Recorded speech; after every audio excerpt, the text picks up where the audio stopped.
If you're a facilities manager at a university, you know students rely on the cafeteria for breakfast, lunch, dinner, and the occasional late-night snack. So when a dishwasher breaks down and dirty plates pile up, the mess hall can turn messy in the blink of an eye. Enter Grainger. With over 1 million industrial-grade products and fast delivery, the product you need now is never far away. So you can turn that dishwasher back into a lean, clean washing machine. Call, click Grainger.com, or just stop by. Grainger, for the ones who get it done.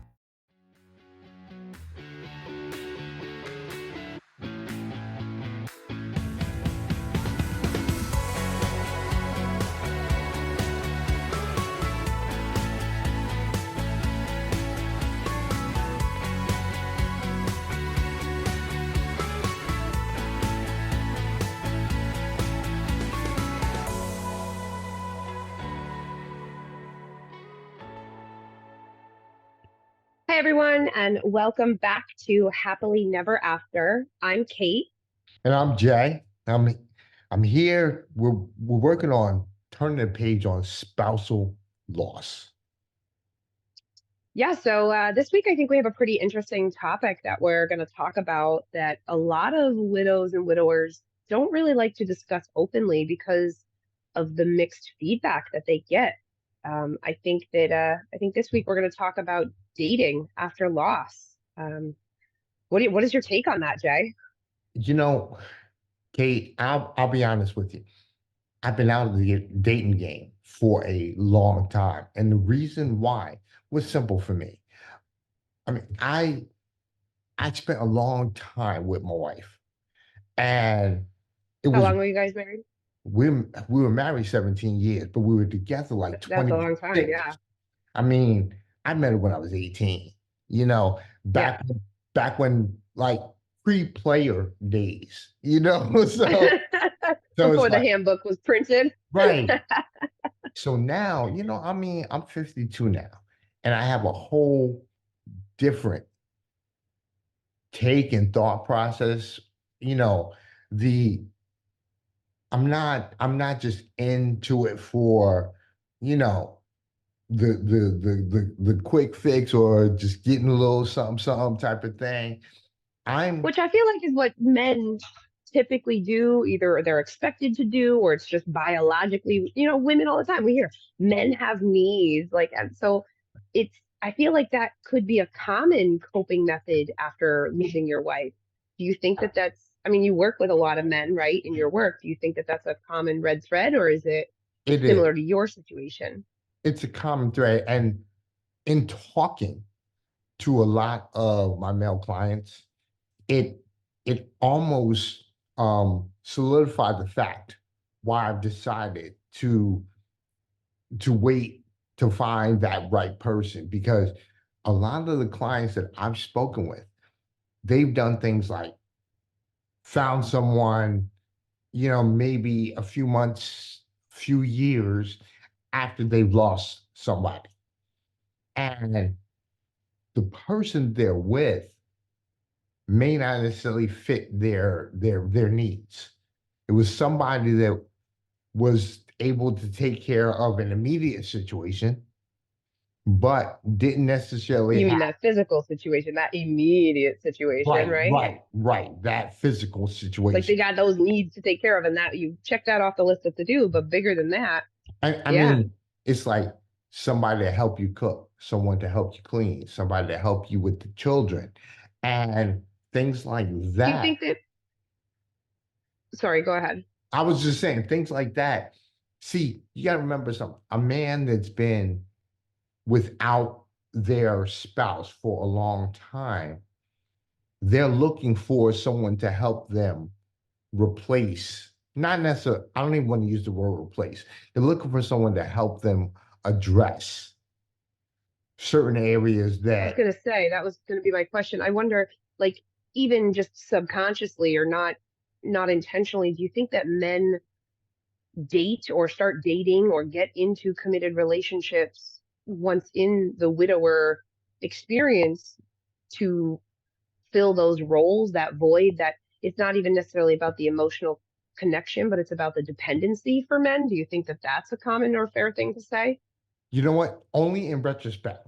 See, Okay, I appreciate that. what happens is first thing you do is, again, you want to go back to, hey, having fun, excitement, the nookie, do your thing.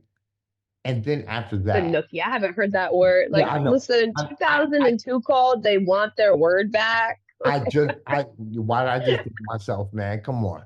Limp But Bizkit called, they want their song title back. but it's like, but that's really what it is. It's like many men who have had a relationship and lose their spouse, they first off, they want to make sure that they still have their masculinity. So they're Mm, they're going in and they want to put their machismo up. So that's the first thing. that big peacock chest, puff those feathers Exactly. and make sure the And equipment still works and all that good right. stuff. And then when they get that satisfaction, now it's part B. Hey, we've been hanging out for a while. Can you help me with some cooking or Ah, type of thing? so then it becomes a chicken and the egg situation, right? Yeah, Like, do they catch feels because of the biochemistry after the physical intimacy, and therefore they ask for the help with the other things? Or do they ask for the help with the other things and that causes them to catch feels? You know what I mean? Like, it's a chicken and an egg situation, I feel like, for dudes.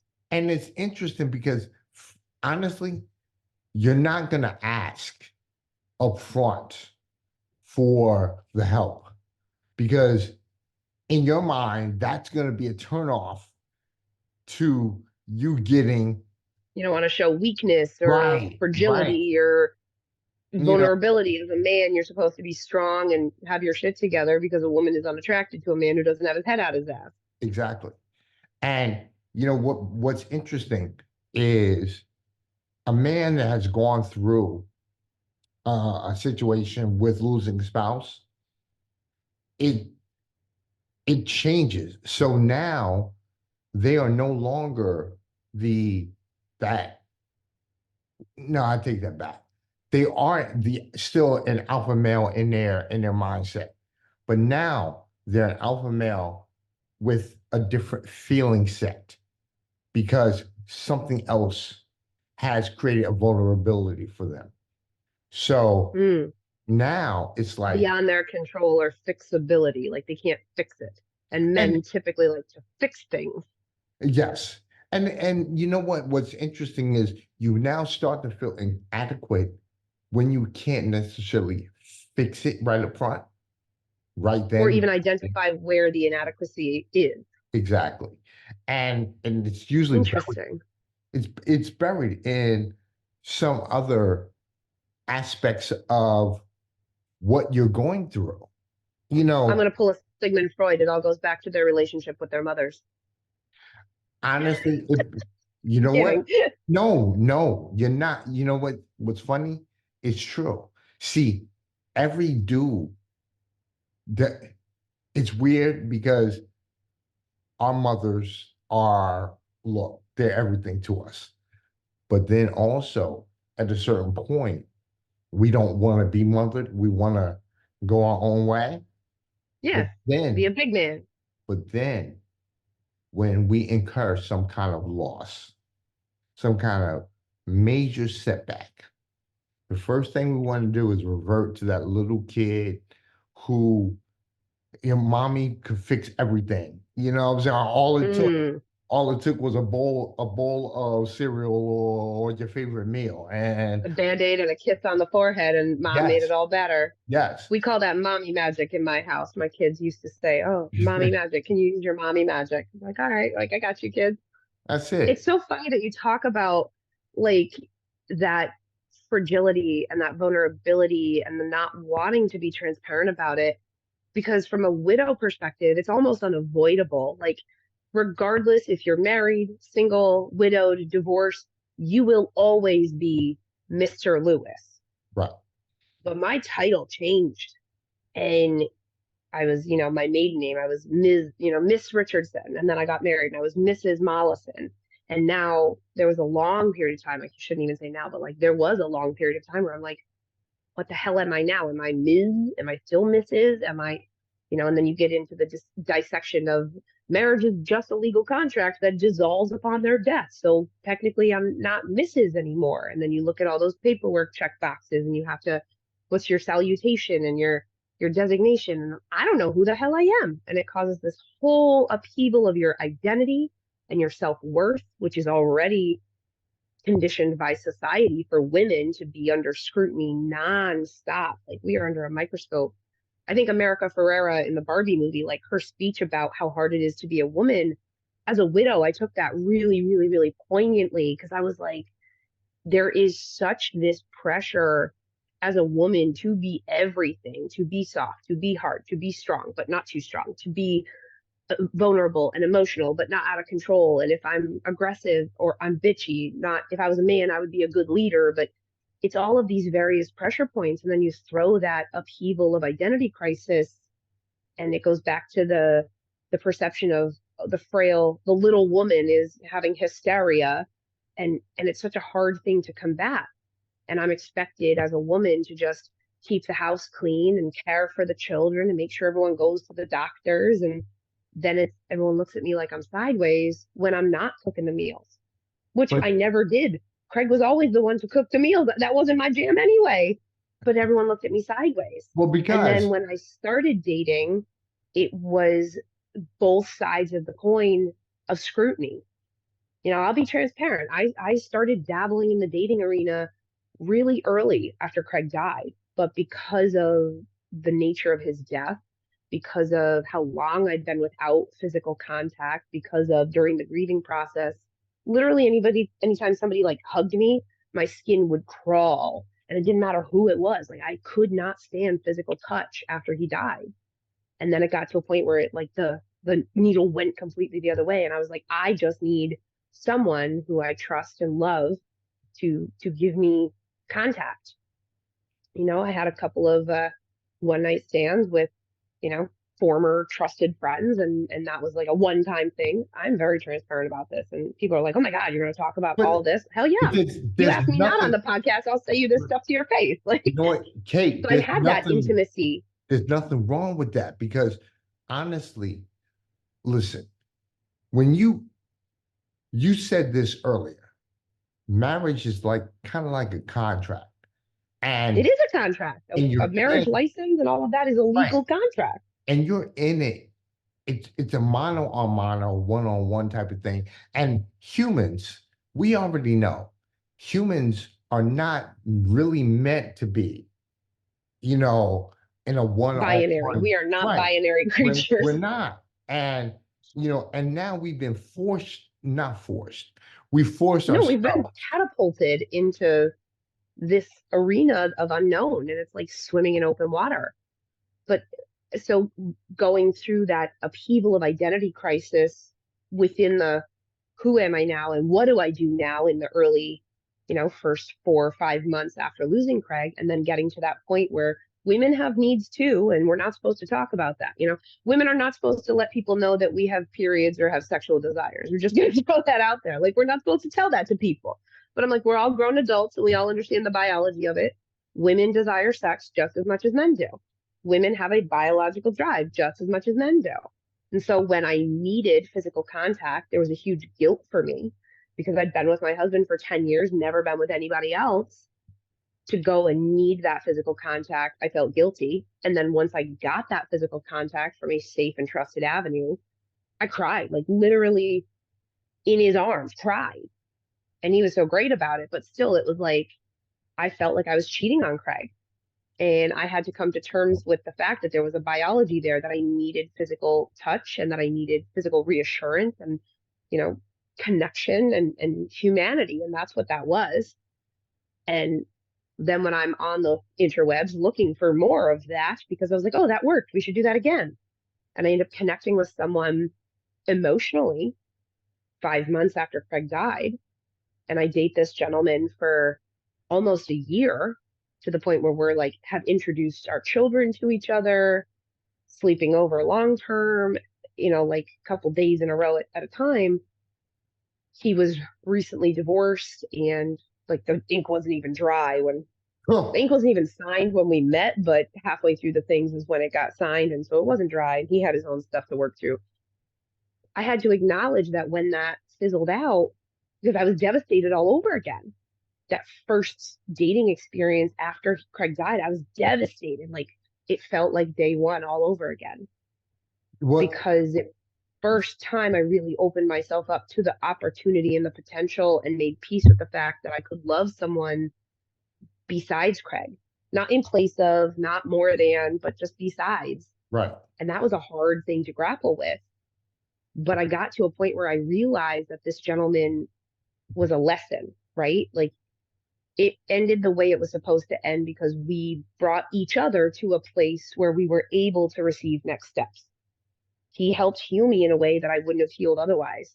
I stopped drinking heavily and I started going to the gym again. And he taught me how to like meal prep and plan. And he gave me some parenting advice when I was struggling in the throes of grief. And, I gave his kids access to a female adult figure who wasn't a monster. Like there was some Right, things out there right. that we gave each other. And I didn't know that, like you said, until retrospect. Well, you know what? Let me tell you, like for me, what turned me off to the whole date ultra dating thing or whatever. I I was at work one day and I was out in the field and I ended up meeting this woman, awesome lady. You know, she was a lot younger than me. She was 35 and I'm 50 at this point. Or You're no. talking to the queen of age differences. You got to remember, Craig was 20 years my senior. So, like, go on, tell me something. Well, actually I think that I was 46.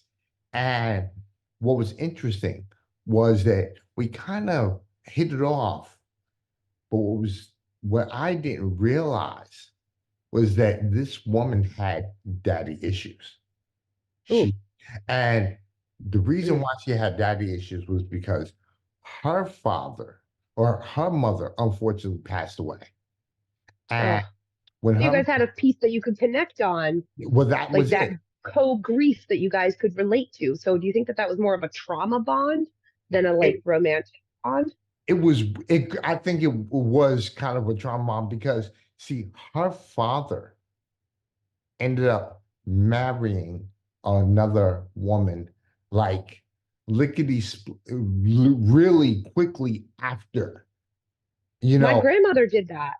My grandmother did that. She was widowed, and within just a couple years, she was already married again. Right, And my mother had a hard time with that. And that gentleman, I won't speak ill of the dead, but okay, we'll leave it at that. right, right. But yeah, like that very quick remarriage kind of sours people sometimes. I mean, because it would be crazy because one, and then because of the relationship I have with my daughters, she didn't have with her father. So Oh, so she was jealous. it's weird. I don't want to use the word jealous, I shouldn't label people. but I'm like snarky today. it's like, nah. But you know what? Honestly, Kate, it probably was jealousy because when I was with her, if my daughters called, listen, you got to hold on. I'm on the phone with my kids, and then Kids should be your priority. you know, and it was weird because her whole thing was like, well, you're with me. Why aren't you spending time with me? And then I'm like, well, you know what? My kids don't know that I'm spending time with you right now.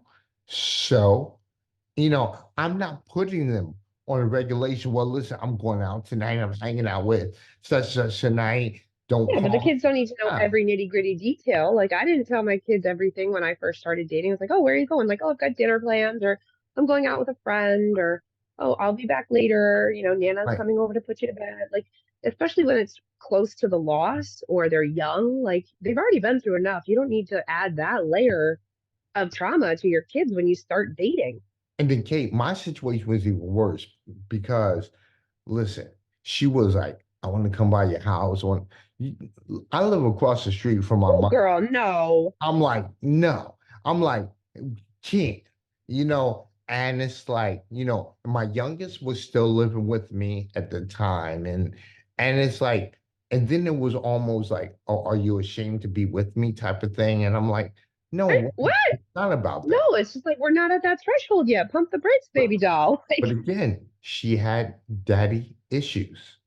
So because she did, she needed approval and to feel right, accepted and right, prioritized and right. not just, yeah. Now, I want to And I'm ask, not here to cause other people's trauma, but I'm also not here to necessarily heal other people's right. trauma. I have enough of my own trauma. Right, Like, I I got will my give you my own, therapist and phone that's number, but I ain't got time to be your therapist. and that was really what it was. It was like, look, Like, go on, get right with Jesus, get right with yourself or right. whoever, and come And back and see me if you figure it out. my whole thing is like, we can have fun. We can go out, we can chill, we can do our thing. But you know what? Maybe let's keep it just to that limit right now. But let me ask you this. I had a real question earlier about when you made your name change, how did that mentally affect you? I mean, especially when it came to the dating scene and things like that. I mean, men don't have to go through that, like you said. But for what Yeah, I it's can see, so I still go by Mrs. Mollison in most, instances. Um, and every now and then I'll write it or I'll say it, especially like because I'm currently like seeing someone. And so if like we're out somewhere and I get a phone call from like the kids' school or something, and they're like, I put on speaker because that's usually just how I go. And you're like, oh, Mrs. Mollison, and I'm like, yes. And like previous people who I dated would like roll their neck at me, and it's like, oh, and then I would feel guilt for it. But I have to say, like the gentleman that I'm committed to now, like he's so great about just holding space for whatever feels right for me and however that changes and flows. But to answer your question, like that was a complete and total mind fuck, pardon my French, no, no, to I have feel you. to really like that first time writing out my name, the Mrs., and then I think I scratched it out and then I wrote MS, Ms. Right. And then I scratched that out and then I wrote Mrs. again. And then I just left it and I wrote my first initial in my last name because I just couldn't wrap my head around that. And it was I actually wrote a blog about it where it was like a whole upheaval of your identity. It's like, if I am not Mrs. Mollison, if I am not Kate and Craig, if I am not one half of this equation, then who am I? And Right. it really started where it was like, okay, well, what are the things that I like? What are the things that I want? What are the things that I need? And I ended up going down a rabbit hole of maladaptive behaviors to figure that out, like shot the gun, rode the motorcycle, pierced my nose, Right. Overspent, underspent, did all the various things.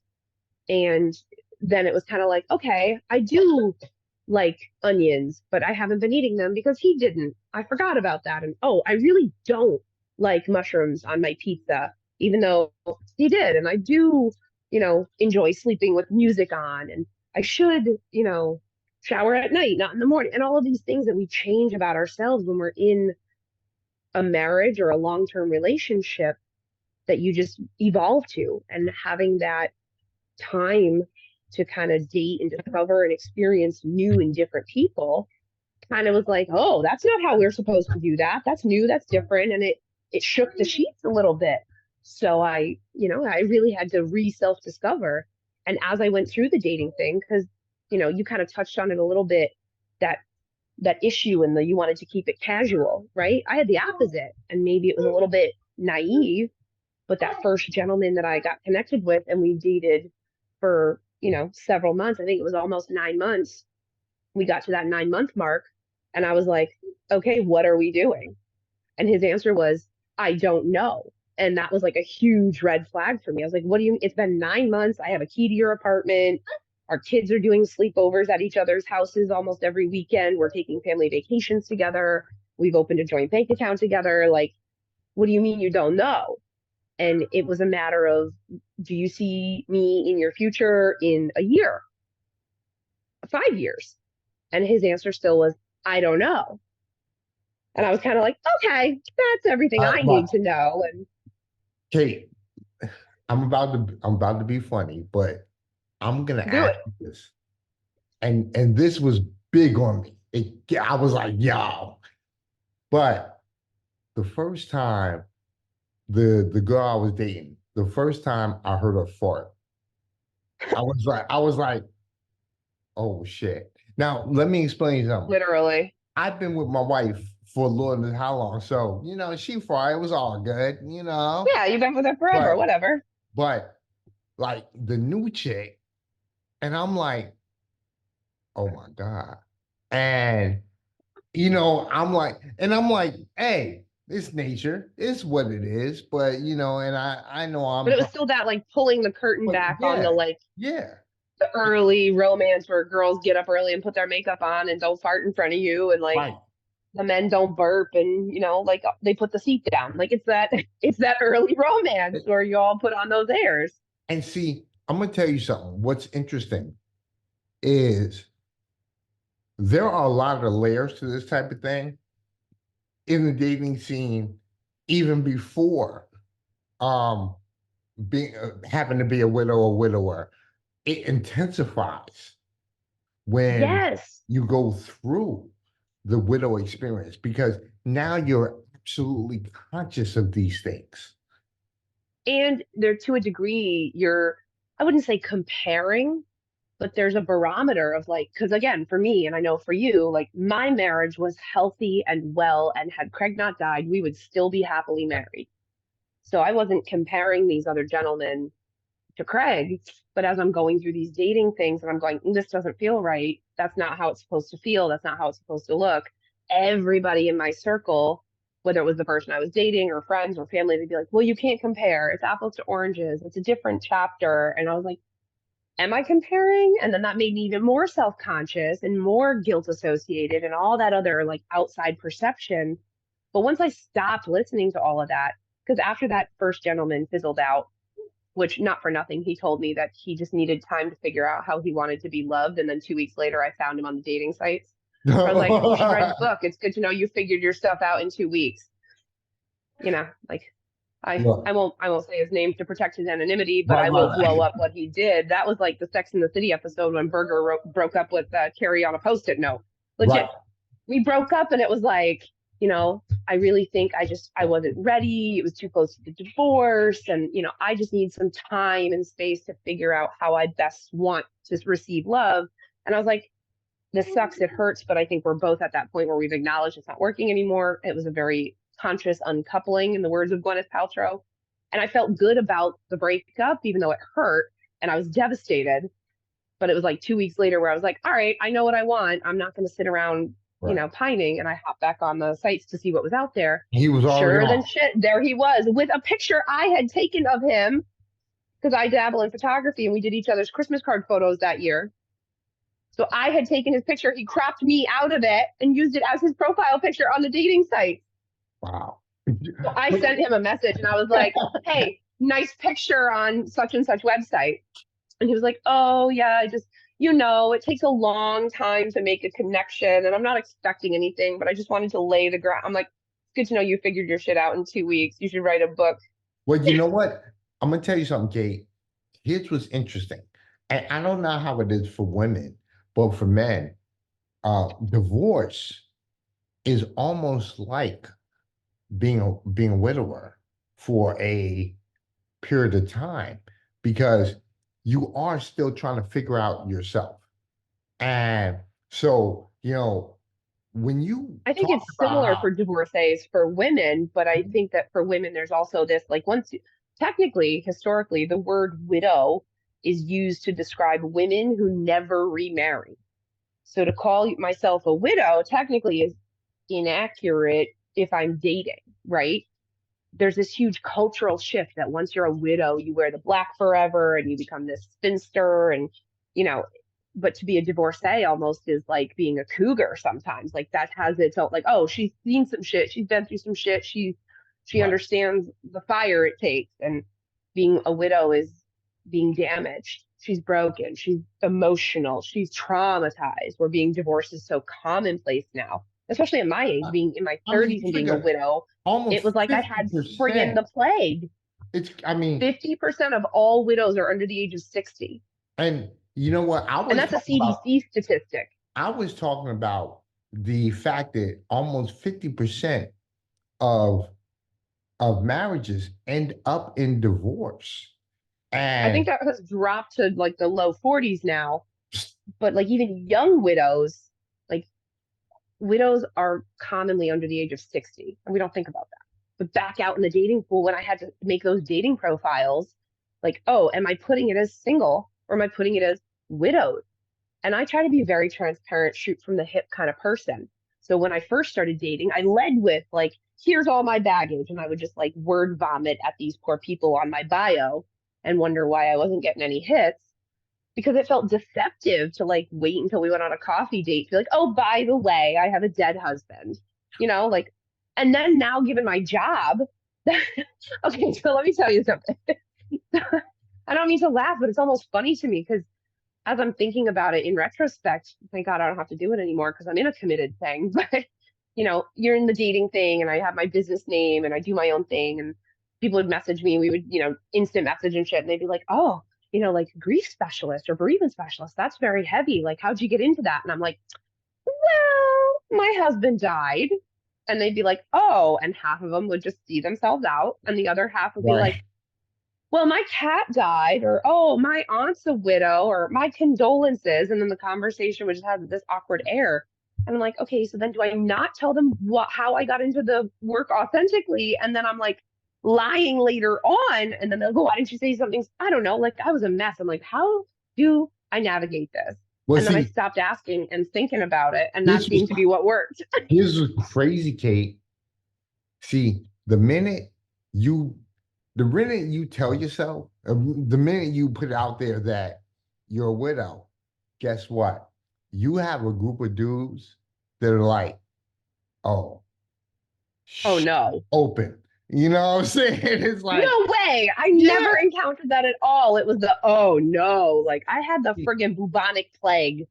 You know what? There's a group of dudes that kind of, I don't want to say stalk widows and stuff like that. I mean, but their whole thing it's is like the dudes who are attracted to pregnant women. Like, I mean, I'm not going to yuck your yum if that's what does it for you, but like, see, but the difference is it's like these guys are in it because they know that the widower is hurting physically. So their whole thing is like, let me meet her need and do my thing. Come in like the knight in shining armor. Yeah. Okay, so from that perspective, I did have a couple dudes who tried to slide into the DM, and I was like, I am not looking for booty calls anymore. Right. I was initially. Like I had that first one, got it out of my system, dated a guy. It was like, whoa, okay, he obviously like I'm not ready to really be committed. But I took some time and then I went back on the dating pool and I was like, you know what? I don't want to do the booty call thing again. Right. And every single one, I was like, I am not in a hit it to quit it situation. And they were like, yeah, I got you. Cool. And then the next sentence was, what are you wearing? Or they would send me a picture of their, like. Right. And I was like, okay, nothing about that communicates that you understand we're taking this slow. And, oh, okay. All right. No, thank you. Well, you know what? First of all, for anybody listening, nobody wants a picture of that. Right. Nobody. Right. Don't send it ever in any context. I'm going to keep it real with you. If you're going, first off, if a dude is going to do that, understand that this is the only thing he's really looking to make happen. Bring it to the table. That's it. But you know what, Kate, it's interesting we're having this conversation. I'll tell you why. My youngest daughter, she was at work, and one of her coworkers is getting out on the dating scene, had a messy divorce and is now getting out on the dating scene. So, she's putting up her profiles and all these different things.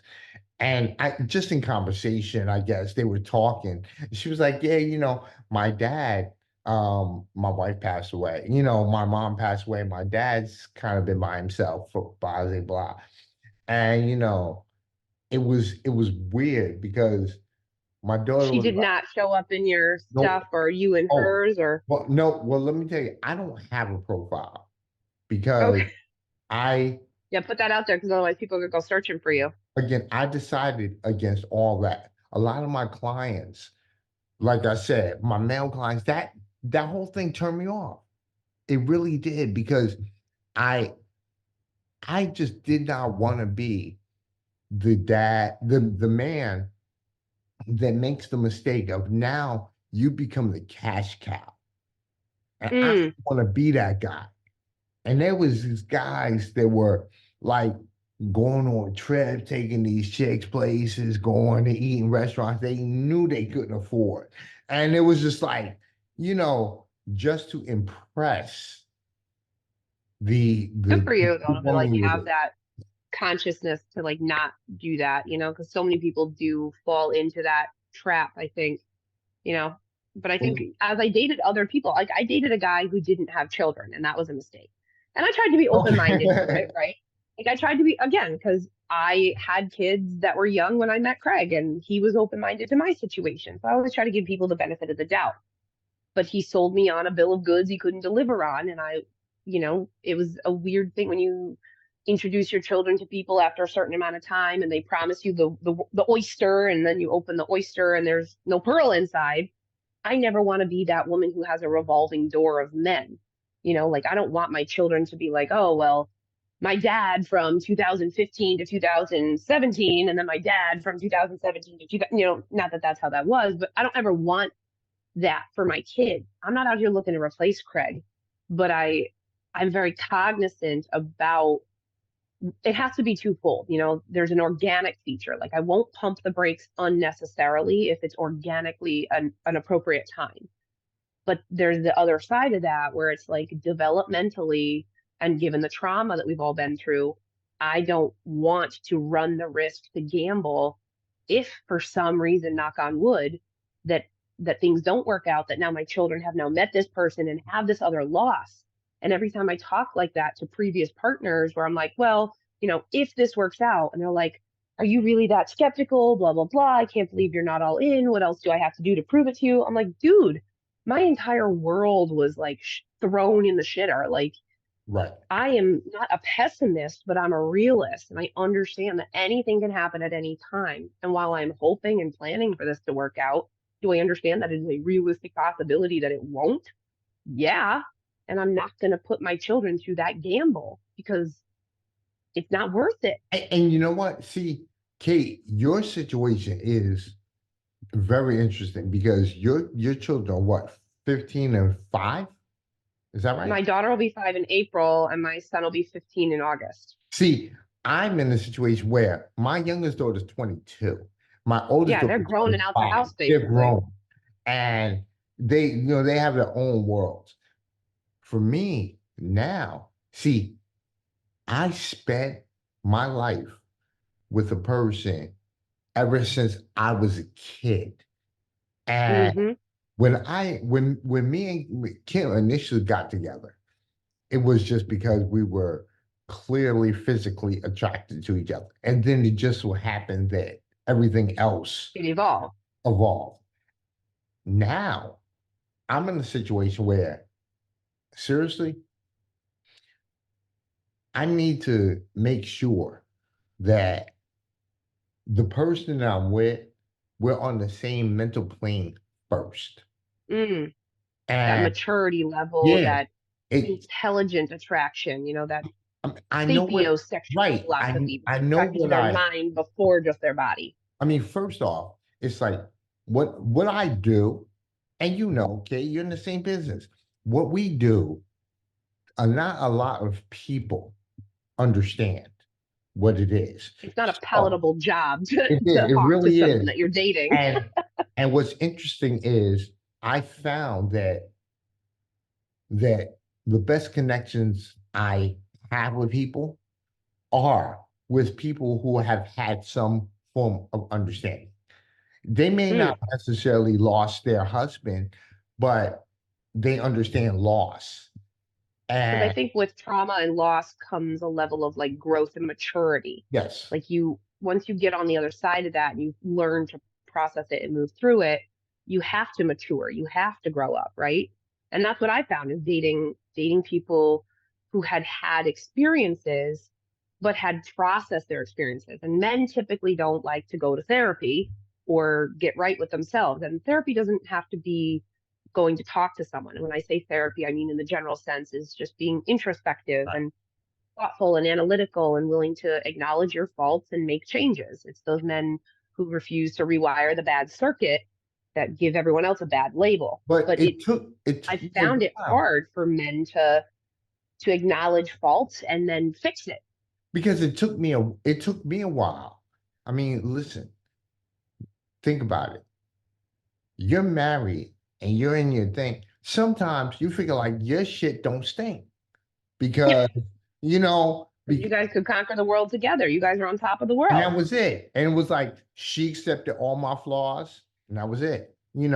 But listen, we can go on forever with this. So I Seriously. guess I want to just ask you real quick as we wrap this up, if you had one piece of advice for our listeners, if they're looking to decide whether or not they should get into the dating world after becoming a widow or a widower, or if they're looking for resources and help, what would you suggest? What would be your piece of advice to those in the widowhood community in regards to dating?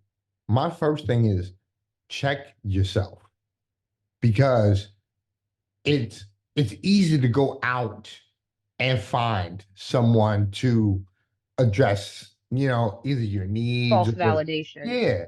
But when you know what you actually want first, then it makes it easier to go out and find what you're looking for. You're not looking for Mr. Right Now or Mrs. Right Now. You're looking for it ain't gonna have to be a long-term situation. You're looking for someone who can understand your need.